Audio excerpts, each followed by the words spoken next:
Oh, get it back on top of my head.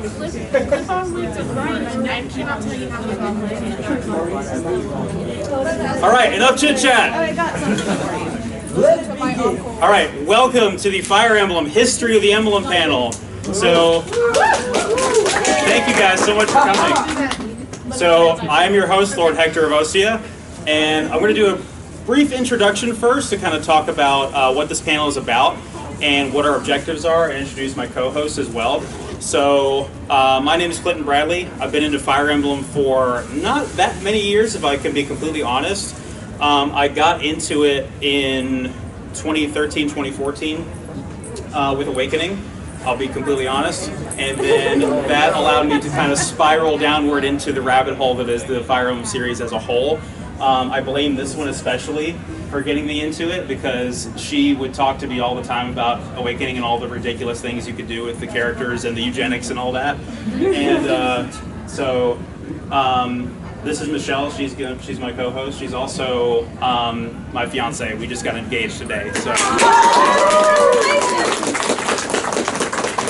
Your babies are gonna have so many skills. I know.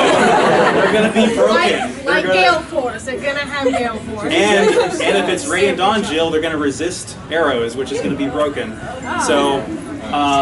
Arrow resistant.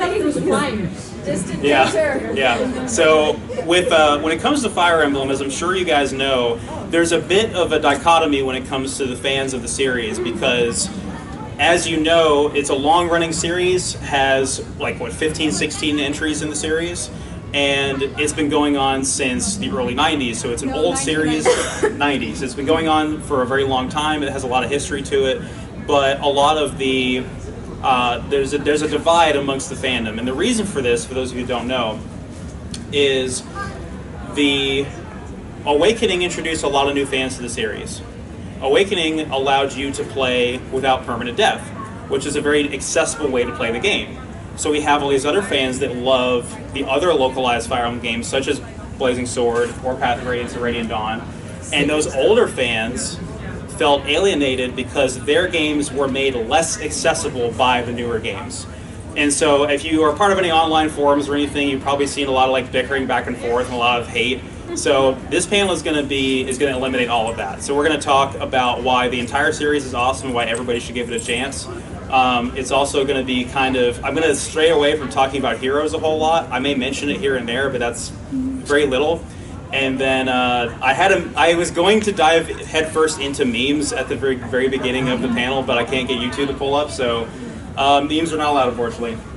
So what we're going to do is we're going to begin with a little bit of history about the series. So what I want is to cover the old games in the series, and we're going to do some trivia for some prizes. So in order to participate in the trivia, if you guys will open your browser on your phones and key in this code up here, you will be cued in to begin the first quiz.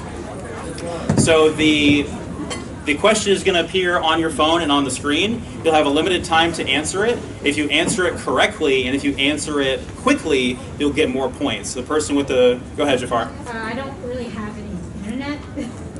You don't have any mobile data? No. Okay, well, That's terrible. I tried to make this as unbiased and fair as possible, and quite a few people have already joined in as it looks. So if you can, please either key in a name that's not going to be somebody else. Like if there's multiple Robins in the room, don't put Robin as your name, because I'm not going to be able to call up Robin and know who that person is. But if you are, put in your actual name or your character's name if you're the only person in the room. So we'll begin this in a little bit. What questions do you have before we begin? Sure. All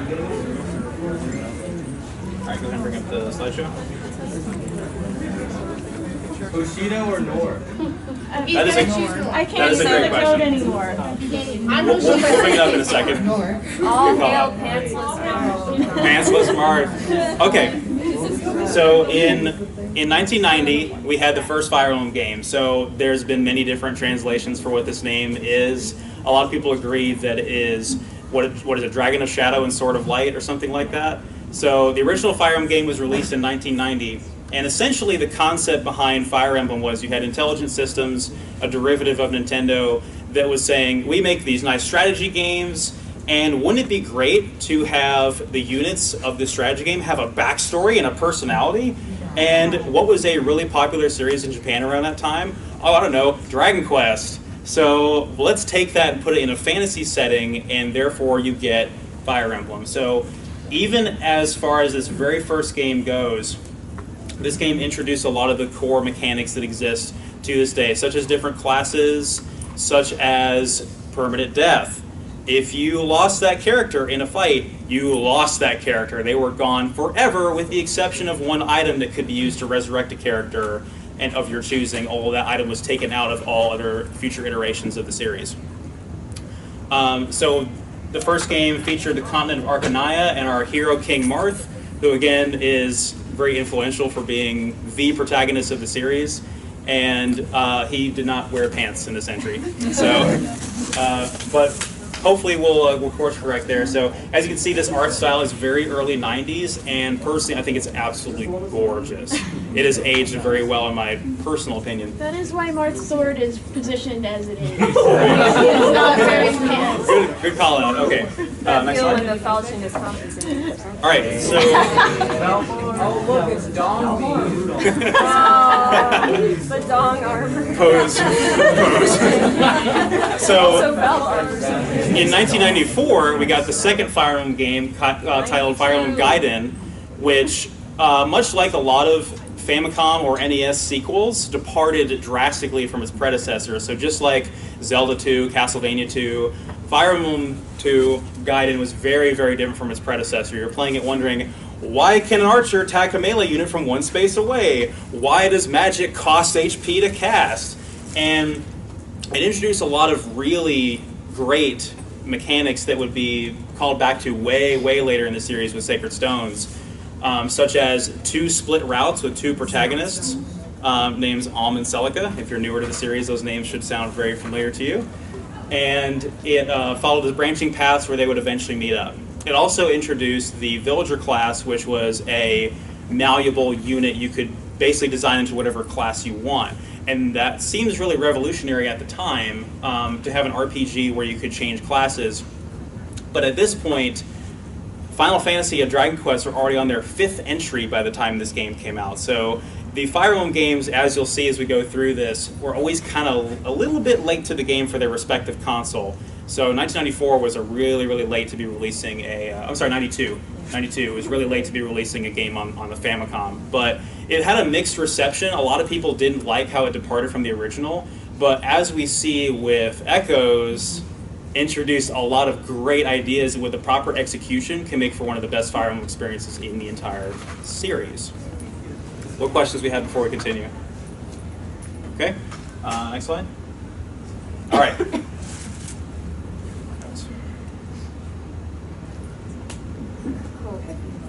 So in 1994, we transitioned to the Super Famicom era, which gave us Fire Emblem Mystery of the Emblem, and now you realize that the panel of this title, or the title of this panel is a pun.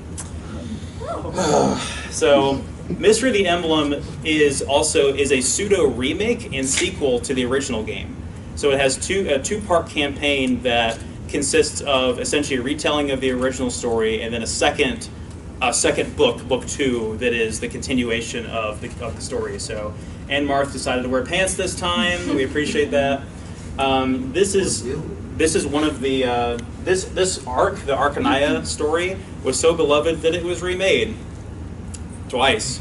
So we'll come back to that again later. Let's see. You can actually find a copy of this game in the dealer's room right now if you're interested. There's an import games table that sells an original cartridge of it if you are interested in seeking that out. So on that note, I want to go over the first prize we have. So for those of you that love the Arcanaya storylines, I have the Arcanaya Anniversary Art Book that we're giving out. So again, this is a hardback art book that has all the illustrations and all of the information about the original Arcanaya games. So that is Shadow Dragon, Mystery of the Emblem, and their remakes. They're 2 remakes. So it has all that gorgeous 90s art in there. So if you guys want to win this, then join us for the first round of trivia. Go ahead and pull that up. been working on it. There we go. Okay, so if you have not queued up in this quiz already, please go to the website menti.com, menti.com, and put in that code. Someone's a spade, and I'm very happy. All right, are we ready to begin? If you are not ready, raise your hand. Okay, I'll give you a minute. I know the internet is Hand is awful. up in air. Does that mean you are ready, or you have questions? My browser does not work. Yeah, it's not happening. It doesn't want to connect. Mine's okay. It's slow. Just give it a moment.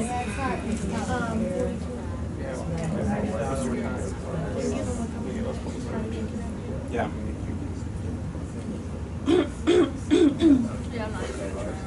While we're waiting, I mentioned earlier how Gaiden had the ability to change classes, which was pretty incredible for the time because you could have a pretty well customizable party, but it's a shame the Langrisser series thought of it first. And for those of you who have not played any of the Langrisser or Growlancer games, I would highly recommend that if you're a fan of classic Fire Emblem, because it's a really in-depth strategy series. It also has art that is so 90s. All right, anybody else not ready yet? Raise your hand. Okay. Nothing is more 90s than 45, All right. We are ready to begin in 3, 2, 1, go. All right.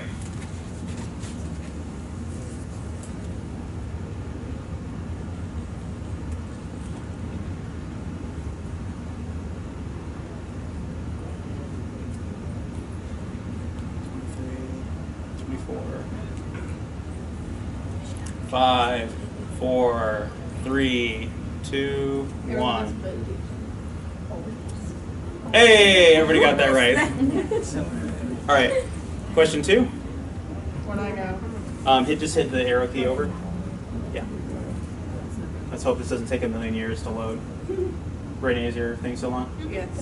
Okay, so it will base on how fast you answer the questions. Mm-hmm. Yeah, how quickly we answered it. All right, question 2. All right, what other strategy game did Intelligent Systems release before Fire Emblem?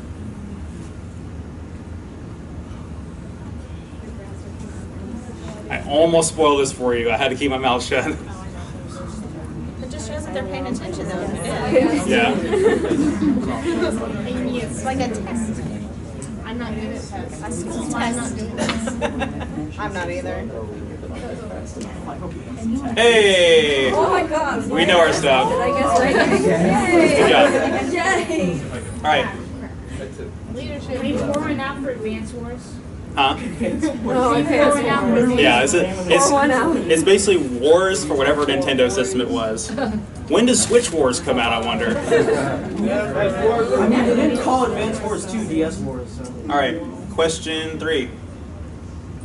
All right, which hero was supposed to appear alongside Marth in Smash Bros. Before Roy came along?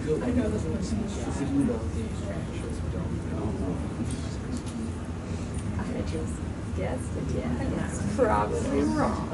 And we'll talk about the reason for this later. It's interesting. I'm secret character. I like your secret characters. Good. Thank you. It's an original character. Do not say. Hey, we know our stuff. All right, good job. Was the reason because they looked too much alike? No. We'll talk about it. See, the pendulum swings. Lynn is still in the lead. You're cheating. All right. Next question. Which was the first game to feature the weapon triangle?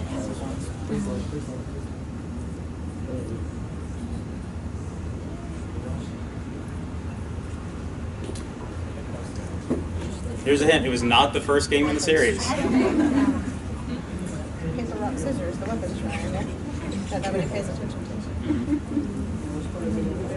Especially for me. I know. I just tell the weapon triangle to go up. The only thing I pair. Ooh. Tricky, huh? I'm playing this one and I don't remember the weapon triangle being in it. You're like 10 levels above them. We out here. All right, Alm is taking the lead. All right, and now for the final question. Which system was Path of Radiance allegedly supposed to be released on? Say what date? What system? No, which system? I don't know that. Looks like your mom's birthday.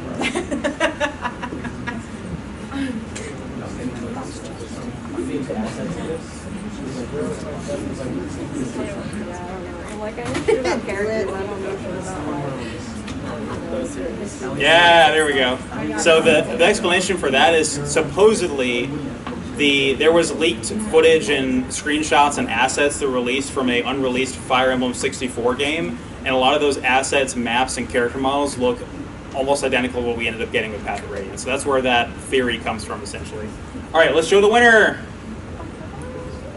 Do I hit the button? Yep, hit the I button. hit the button. I don't. It's close. Hey! On wins the book. You know you're supposed to take the price tag off, right?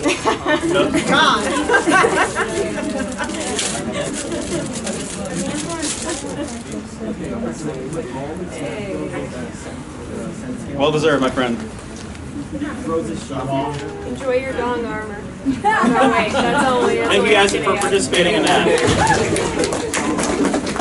All right. Go back to PowerPoint. All right. So in 1996, we got the much beloved Genealogy of the Holy War, which introduced a lot more mechanics, such as the weapon triangle. So again, the weapon triangle is not necessarily very scientific, but the implication is that, okay, well, a sword is more agile than an axe, so it can get through that swing quicker. A spear is longer than a sword, so you have greater reach, and then an axe can cut the spearhead off of a spear. Is the thought process behind it, but it's not technically very scientific, but it makes sense for gameplay purposes. Genealogy was praised by many for not only having a very, very dark and mature story, but also for having great gameplay mechanics that are probably very tiring on your patience as a modern player, myself included. So essentially, this game had battles on the scale that we have not seen before or since. It had very, very large encounters with enemies that would do things like create formations and blockades to like prevent your enemies from or your allies from progressing any further. So it was really way ahead of its time. And so again, this game was praised heavily for innovating so well in that regard. It was also the first game in the series to allow your characters to romance each other and have children. So that was technically the first game before Awakening to do that. So you have, again, 2 books to Genealogy, where you have the first book where you play as Sigurd, the lord that was supposed to appear alongside Marth in Super Smash Bros. Before Roy came along, which I'll explain that in a little bit. And then you later play as the second generation, the children characters, where you play as, what is his name, Seliph? Is that the right? So you play as his son, and the children characters of the other characters introduced before. And if you do not marry all the characters and you don't have all their children characters, you will get replacement characters to fill in the gaps, which is nice. But yeah, Genealogy of the Holy War, again, I'll highly recommend it. I own this one, but it's untranslated, so it's difficult for me to be able to play it unless you have an emulator. So, but definitely if you are feeling adventurous, check out this game, but it's very challenging because of the scale of the chapters. They take a very long time to complete and can be pretty trialing on your patience. Remake when? Remake when? I'm hoping it's the next one. I'm hoping it is the next remake, because it's, I mean, logically it's the next one on the chopping block, so. Alright. Yeah. Okay. So, you would think. Why is Reinhardt not in the cover? I know, right? Actually care about Reinhardt. He's got better things to do. So, little bit of trivia about Thracia. So there actually was it's hard to describe exactly what this was. There was a Nintendo like subscription service, or it was almost like the modern equivalent of a digital download of a game, where you could essentially like tune into this channel and download this ROM of a game. And that was one of the ways that Thracia was originally distributed, was on this service, this limited service. And then a cartridge version was released a little bit later. Thracia is probably without a doubt the rarest of the non-localized games, and also regrettably sold the poorest. Only sold about 200,000 copies, and of course was only sold in Japan. But Thracia, again, introduced a lot of really unique mechanics. Thracia is set in the same world, the same continent as Genealogy, but it is actually an in-between story between the two books of Genealogy. So you have, like I said, the first campaign of Genealogy where you play as Sigurd, and then you have one where you play as his son in that route. Thracia takes place between those two routes. So Thracia introduced alternate win conditions. So before, the only win conditions were kill all the enemies or defeat the boss. Now we actually introduce defend chapters and escape chapters and all those other lovely ones that we don't particularly like very much. Go ahead. Do you know how long it took me to figure out that it was called Thracia 776 because that's the year in which it takes place? Because it was an embarrassingly long time, like at least a decade. It's okay. That's what you're Like, paying. why is it called that? Yeah. What is this random number? You just realized it. This is also the first game in the series to introduce the Constitution stat. That's a little interesting factoid, which ended up with a lot of... You know what the Constitution stat would allow you to do, what it factored into? It factored into your ability to rescue your allies and to capture enemies. So you introduced the rescue mechanic where, for those of you that don't know, with the other Fire Emblem games that were past this one, particularly with like let's give a horse-mounted unit as an example. A horse-mounted unit could pick up a foot soldier and carry them and drop them off somewhere, but it would significantly decrease their stats while they're carrying somebody. And what you could do with enemies, this is hilarious, is you can capture enemies by reducing their health. Actually, when you would attack them with the capture command, it would reduce the amount of damage you would do, but if you killed them, you captured them. What you could do with them after that, I don't know, but it's still an interesting mechanic they introduced. So, after Thracia, we have a couple of really interesting works that happened that we are kind of ashamed exist. So, next slide. There's a Fire Emblem anime. So I wanted to raise it. she owns the VHS of this. This is a real picture of the VHS tape box. It's the real thing. So for those of you that have not seen this thing, go to YouTube and watch the clips of it, and you will dread the phrase "but Mars" for the rest of your life. But what's interesting about this, again, it's about the Arcanaya storyline, and it was actually the first Fire Emblem property, period, to be released in the US. So it had an English dub, and again, Marth was called Mars, and he's kind of wearing pants this time around. I mean, he's wearing pants, but like that's. I would still like a little more left to the imagination. Right. In that particular And the sword is still kind of there, not really. So yeah, that exists. That made it to the States before any of the games actually did, embarrassingly enough. There's also, but again, there's actually a lot of really great Fire Emblem manga as well. Particularly for Genealogy and Thracia, like that storyline, there's a great manga for that, which I think is translated, and you can read that online. Yes, please do. But if you, let's say you don't have the patience for the mechanics, which is, frankly, it's understandable if you don't, you can always get the story by reading those. Well, I take that back, because some of those stories are not the story of the game. It's side stories or alternate stories. But good stuff. So, yeah, go ahead. Okay, who knows what this is? So, this is actually, go back. Let's do this. Let's do the second round of trivia really quick. So,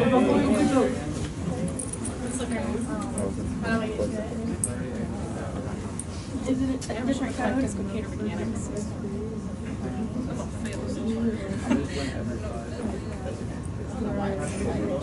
Brittany, is the hotspot still pulled up?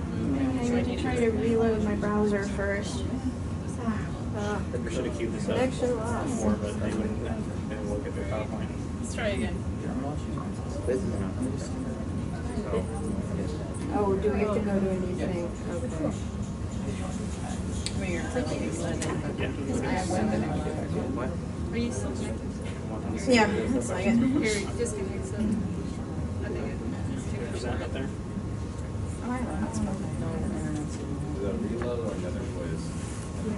You would have to enter another code to get into the quiz. Yeah, so go back to menti.com and enter in this new code.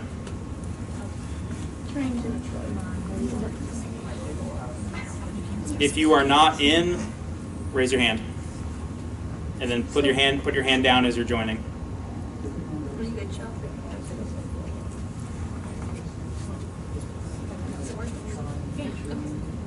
I'm watching people pull up. Do you have the fax cards? I sent you the menu a little bit ago. So we'll set them on the table.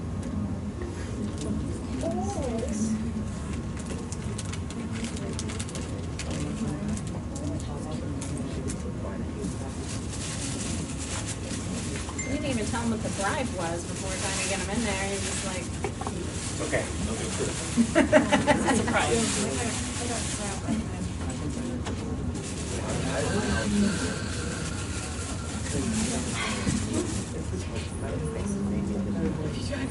No, it's not. So for our second round of trivia, we have a limited edition. Whoops, I'm about to walk over this cable. And step on a phone. We have a limited edition copy of Fire Emblem Echoes, which is not complete. It does not have the box or the art book, but it does have the soundtrack selection, which is still sealed, and it has the Marth Almond Celica pins to go with it. So that will be yours for the low price of just answering a bunch of questions. all right, is everyone in? No, mine keeps. Can you get my phone? Mine keeps disconnecting. All right, we'll give it a couple more seconds. I have. He got it for me. I haven't completed it yet, but I am almost. I think. Okay, we'll start question 1 in 3, 2, 1, go. All right.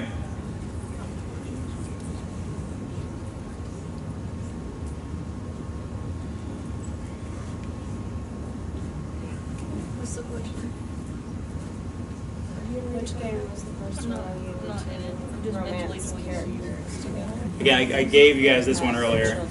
I guess I'm just not participating. It's not meant to be. I have the special edition already. Okay. Well, if you get it, can I have it? I can't. She legit wants it. That's a conflict of interest. I'm so sad. I can't join it Yeah, there we because go. I'm their connection. That means you guys are paying attention. Congratulations. No, I mean they're going off my hotspot, so I can't even join it. All right.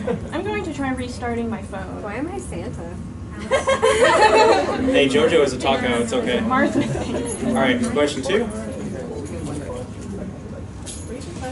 All right, after Thracia, Shozo Kaga left the company to work on what other RPG series?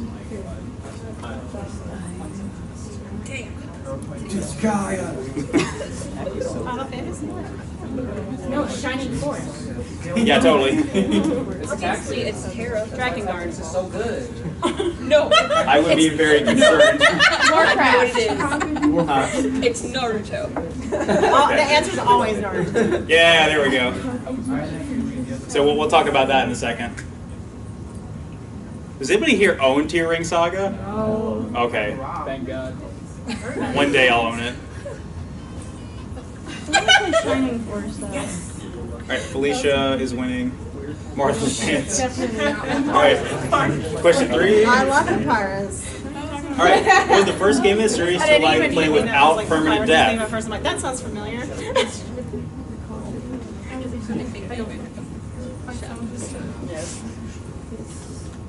20, 21.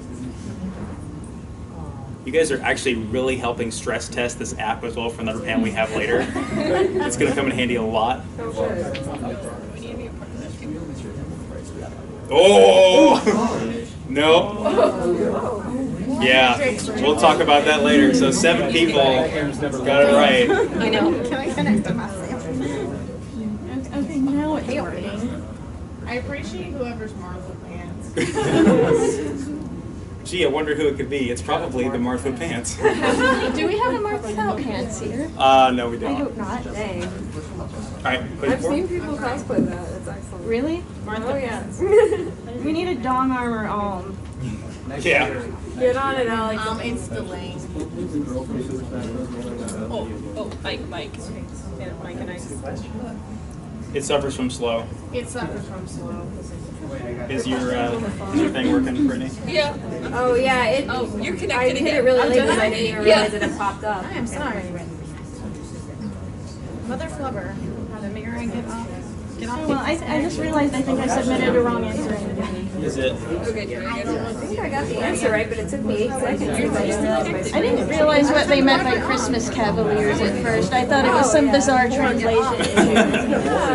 No, that's a pretty. Cavaliers. Yeah. We may have to reload the quiz. Hope not. Well, we're just gonna have a tiebreaker then. Probably, yeah. I'll take it. You could just be honest and put the same answers. Yeah. it's back. Okay, great. I won it. Okay, so for those who don't know what the Christmas Cavaliers are, so that's a kind of a cheeky term where every single game in the series has a pair of Cavaliers that wear green and red armor, so that's why they're called that. But in Fates, they're not Cavaliers; they're a different class. ninjas. Yeah, they're ninjas. They're also like Cavaliers and Echoes. Wait, are they That Christmas wasn't ninjas? They are Cavaliers. They should not count as the Cain and Abel of the series. Yeah, they absolutely count it in Guide and Echoes. Yeah. These are the real toy builders. Anyway, That was I bullshit. prefer That Red took Knight, way Green too Knight. Jafar is taking the lead. All right. Angry Luke. Nice question. Angry Luke. All right. What of the series? Okay, yeah. What game in the series was the first game to be fully voiced? Yes. Yes. That's my answer. Yes. Yes. I know what it is. Just saying yes.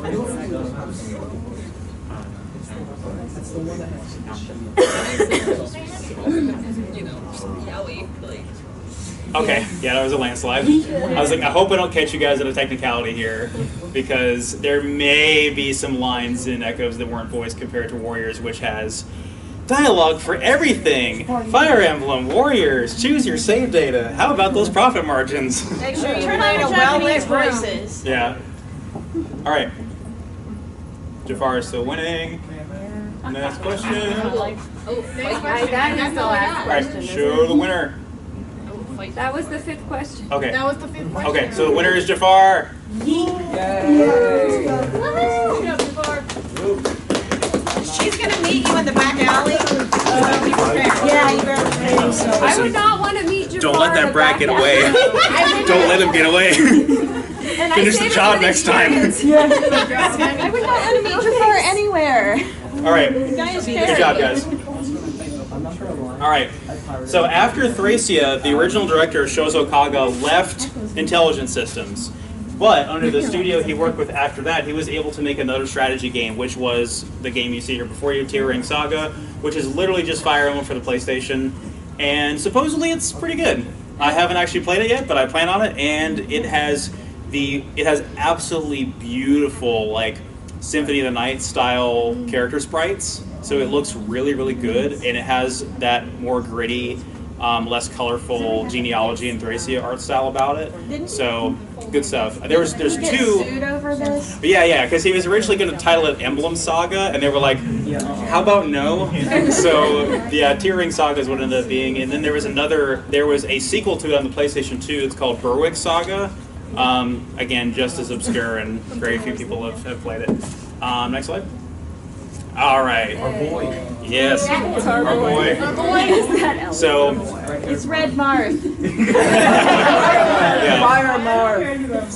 So in the as we transition, Lola Marth. about Thracia, really quick about Thracia. Thracia again was released in 1999 for the Super Famicom. I think they were pushing the lifespan of that system just a little bit at the time that game was released. So again, always late to the day with their respective system. So the next game we finally got was, again, there's a lot of controversy about the translation of the title of this game. It's either Binding Blade or Sword of Seals, whatever you want to call it. So Roy featured in Super Smash Bros. Aside Marth, and the original character was supposed to was Sigurd. But the reason why they did it is because they wanted to promote Binding Blade, and Smash actually came out before Binding Blade did.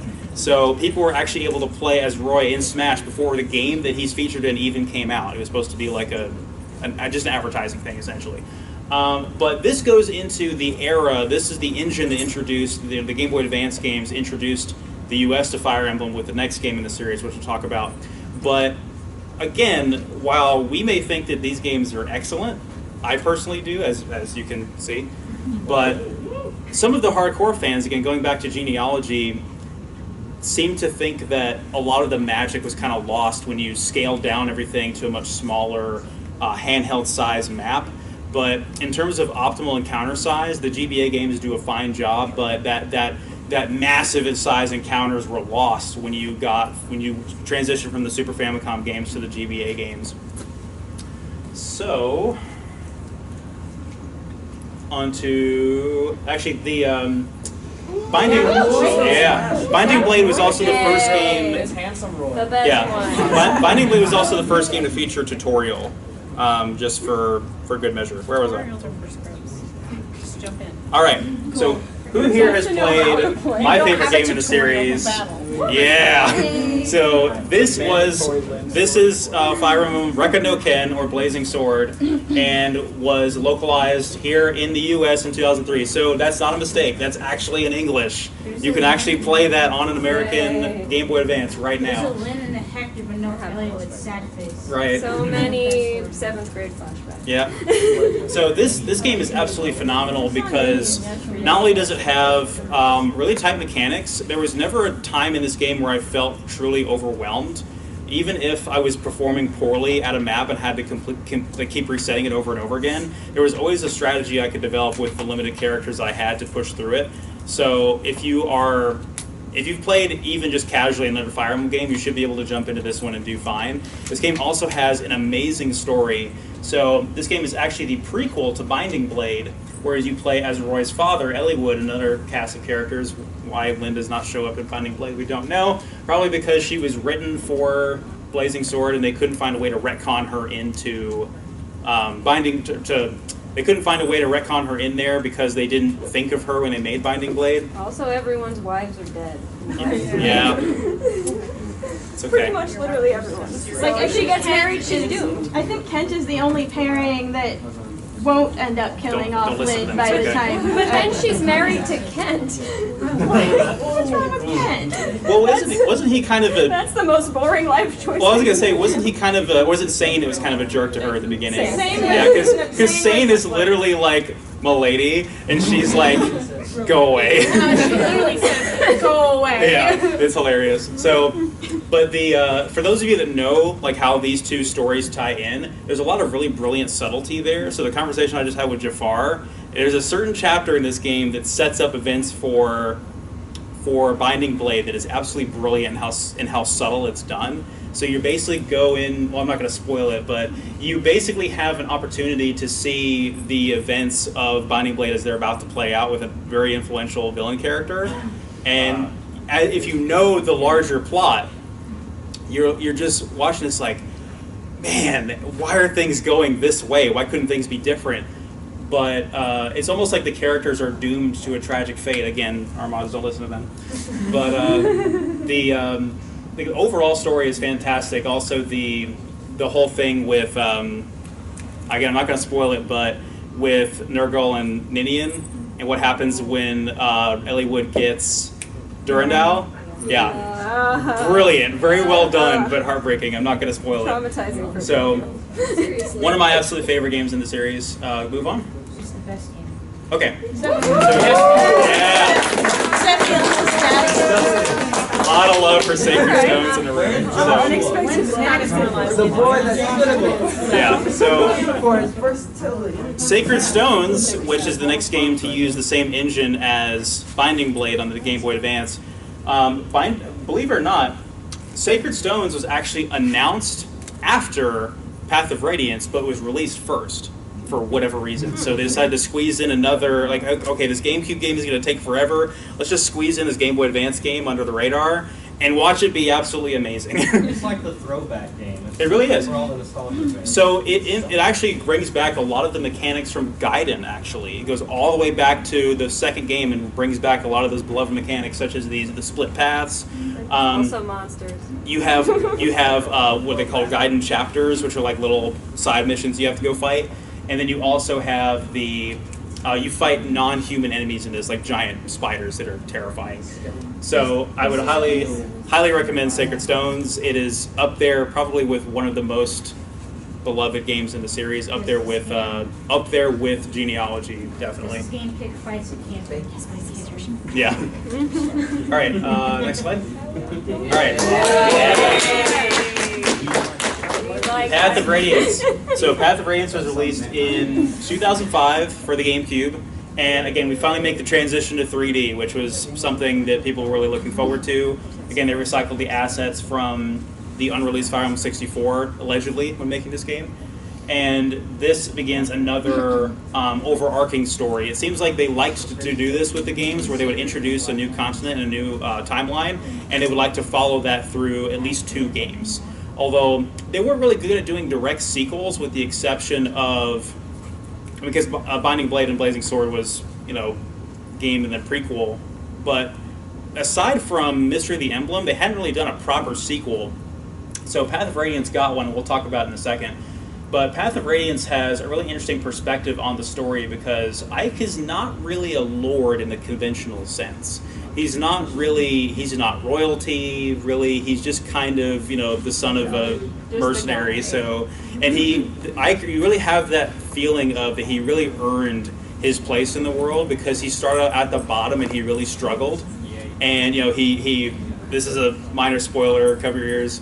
He loses his father at the very beginning, and he's going into things in a very challenging situation. So you see this arc of his character over the 2 games, and by the end of the sequel, you really feel like this personal sense of attachment to him and his other characters, because you got to see them grow over the course of 2 games. Next slide. All right. Come on. That's up there with my favorite game in the series, aside from Blazing Sword. So I love Radiant Dawn. Radiant Dawn is the 2007 sequel to Path of Radiance. And for those of you that don't know, I actually do another Fire Emblem cosplay. I cosplay Har from Radiant Dawn as well, to go with her kill. So for those of you who here has ever seen a Fire Emblem speedrun before? Anybody? Oh yeah, she cosplays Tormund. So I can see we have more Tellius characters. I was in the room. Soren yesterday. Yeah, we missed our chance to do like Tellius shenanigans, but it's okay. So Radiant Dawn again picks up where Path of Radiance left off, but there's a bit of there is a little bit of controversy with this game, because it does have this game switches perspectives more than any other game in the series. It doesn't have like 2 split routes. It has multiple armies that you play from different sides on, where characters drop in and out and join different factions. Tellius, the world of Path of Radiance and Radiant Dawn, is probably the most realized and fleshed out continent out of any game in the series, because you have all of these different kingdoms, different races, different factions, different cultures that are warring with each other, and they all have different places in the world. And to see how they conflict and how their values conflict, the different perspectives of the different factions, and how you, as the Grail mercenaries, kind of just plow your path through the whole thing and decide, I don't really have loyalty to anybody. I'm just going to do what I set out to do. So there's chapters where you play as, again, Micaiah of the Dawn Brigade, which a lot of people don't like the Dawn Brigade, from what I understand. Why are there no support conversations? So you can, believe it or not, for those of you that haven't played the games, you can actually screw yourself over in this game too by underdeveloping the Dawn Brigade, because there's a chapter later on where you have to defend as the Dawn Brigade against the Grail Mercs, and the Grail Mercs are broken as hell. And not only do they start the game as like promoted classes, especially if you, I believe, correct me if I'm wrong, that you can actually import save data from Path of Radiance. So your Dawn Brigade, your Grail Mercs will be stronger. There were actually bits where there were conversations you could only get if you imported your data and did certain things over both games. That's like cool. Getting Ike's secret ending and Soren's secret ending is ridiculous. I was actually never able Ike to was do also this. the first Lord to be released. That's kind of pretty not. cool. So, but again, by the end of one of my favorite scenes in this whole game is the first chapter where you get to play as the Grail mercenaries, because it's Lucia is like about to be executed, and they just storm right in there and save her, and it's the most hype thing in the entire game, and I love it. It's Shinon's best moment. Let's be real. Yeah. Shinon has a lot of Shinon's like the best archer in the whole series. Like he's an archer that can actually take damage really well. He's amazing. And again, if Har, the character I cosplay, is broken as hell, because Wyvern Riders in this game are resistant. They're not weak to arrows. They took that weakness out. So they just kind of look at you and scoff when you try to hurt them with anything other than lightning magic. And they just eat you alive. Yeah, Go and ahead. lightning magic wasn't very good either. I got pissed that they nerfed magic. Sorry, go ahead. Oh yeah. This is a question for like every other Radiant Dawn fan out there. How many people felt like Shinon was just teasing you because like he could crit every minor enemy, but when you really hope for a crit, he's like no. Hey, put him in marksman class, you do everything, and he's like nah, not today. Killer bow. Mike, does that help at all? Okay, when are we doing a Tellius group? Because I need to add to my smarmy archer list. let's do it. I mean, let's do it, man. Yeah, let's do it. So, gonna make another point as well. Oh yeah, thunder magic. So, as much as we love, who's the thunder magic? Ileana, yeah. As much as we like her, like. I made her suck so much. So the base damage on a thunder tome in Radiant Dawn is the same as a hand axe. It's like the base damage. The base damage is the same. It's terrible. Oh my god, I forgot about hand axes. All right, next slide. All right, who here has played this game? A few people. So, not a fan, if I'm honest. So this is the remake of the original game. So this is, like I said, they remade the Arcanaya games twice. So this game is probably the best, most accessible way to play the original Arcanaya story, Marth's story. Marth does wear pants in this. It's well done, but again, I have a major gripe with this game, and it's really petty. The art is really ugly. The in-game sprites are like pseudo CGI, like motion capture sprites, and they're really ugly. But other than that, the art itself, like the illustrations are really beautiful. The art book I just gave out can definitely demonstrate that.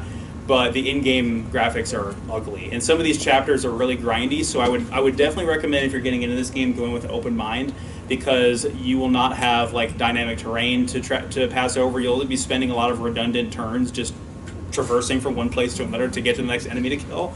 But other than that, it's probably the best and most accessible way to access the original story. If I remember correctly, the artist who did the official artwork for this game in particular, he also worked on Ghost in the Shell. Interesting. Okay. Massacre, like, I forgot. Shiro Masamune? Yeah, Are you serious? him, yeah. I would love to figure that out. I can see that. All right, next slide. All right. So, in all seriousness, who has played this? A few people. Okay. This one as well is one of the most rare and difficult games to find. This was the first Fire Emblem game since Blazing Sword that was not localized. So this one was only released in Japan. This is new Mystery of the Emblem, Heroes of Light and Shadow, and is essentially the remake of Mystery of the Emblem. So it was a pretty fitting sequel to Shadow Dragon. Again, didn't do very well. They didn't import it. If they did import it, that would have been, honestly think it would have done pretty well, because this was the first game in the series, technically, to allow you to play without permanent death. So Awakening was technically not the first game to do it, and again, this allows you to continue that Arcanaya storyline we talked about earlier. But if you're looking for a copy of this game, good luck, because it's hard to find. The Fire Emblem games are notorious for being rare and expensive. I think the Tellius games are the worst offenders of this, with Path of Radiance reaching over $110, and Radiant Dawn sitting around a solid 70 or 80. Well, but this game Tellius is too is you can't emulate Tellius, because the portable ones you can emulate. yeah. Can they just re-release Tellius with proper support conversation? Hopefully, Please. yeah. So, And character endings that don't suck. all right, next slide. All right. Who here's playing Power of Awakening? Everybody, right? Is this a fire? First part. Okay. So Awakening was one of the first. I'm sorry. Go ahead. Okay. If you look in the way back, I think it's right behind Prom. You can see Kellum. Yes. Oh, yeah, But they put it over his face. That's So appropriate. Yeah, like his face is. He's there. Oh, there it is. I don't see The worst character. All right. So Awakening was released at a pretty ideal time because it was released before the changeover as far as it was released when they first changed over into a new system. So they went from DS to 3DS, and they released this early on in the 3DS's life cycle in 2013. At the time of its release, there was also not a lot of other JRPGs available on the 3DS. So as a result, people who had just bought the 3DS and wanted an RPG to play ate this game up like crazy. So when you compare back to Thracia that sold like, 200,000 copies, and this game sold over like 10 million. So this game is, like it or not, this game is solely responsible for revitalizing interest in the series. So there's a lot of controversy around that statement, but it's objectively true. Don't forget when Radiant Dawn released the same day as Super Mario Galaxy. Oh, yeah. Yeah. So Awakening was popularized again by the fact that you all played it. You all know what I'm talking about. But if I can be critical of Awakening a little bit, I feel like the story is very bare bones. It's almost like a reimagining or retelling of the Arcanaya story. It's just very bare bones. It's like Lord, who is given a big responsibility at birth, has to go kill an evil dragon.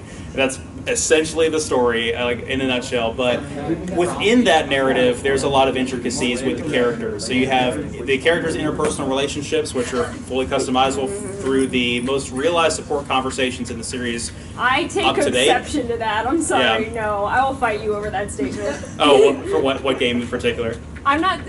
Fully realized implies that thought was put into them. Well, Shots fired. fair, There may have but been more of them, but that doesn't mean they were good. but I have a counter argument to that. Next slide. I have a bad strength stat and I will fight you. I will Okay. concede that the aspects were So bad. Fates. They're terrible. We're running low on time, so I'll try to run through this. So Fates. Controversial game in the series, released with We're all technically adults. two different. Not where I was going with that. All right, two different versions of the same game, Pokemon style, with a third game released as DLC. Annoyingly enough, And then important information held behind even more DLC that they really don't tell you about. yeah. So you don't even get the full story until you buy 3 games and DLC, which is kind of annoying. But I will say this: starts off really good.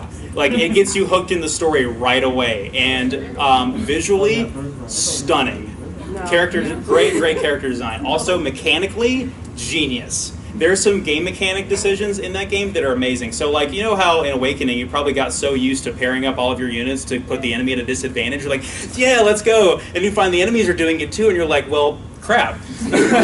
When did this start happening? And then again, there's this great dichotomy with the different classes and how they pair up against each other. In Conquest, one of the most challenging chapters, for me at least, is actually where you're put up against other Knight type classes, other Norians.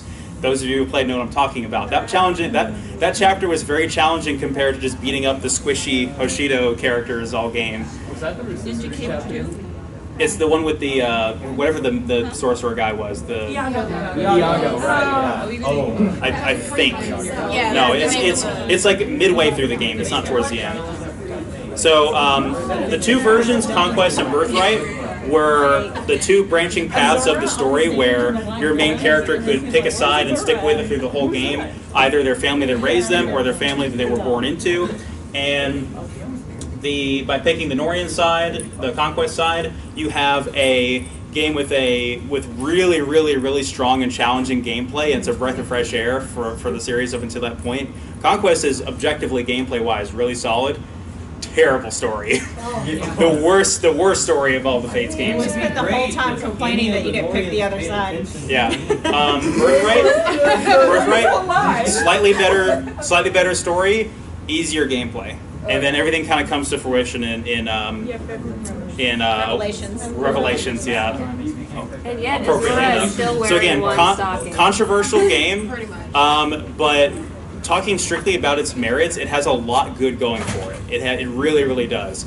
But I think a lot of the controversy around the story is justified. I think it would have been much better if you could, either if it was one game, or if you would, and I get a lot of flack for this, but if on the conquest route they would just allow you to be evil.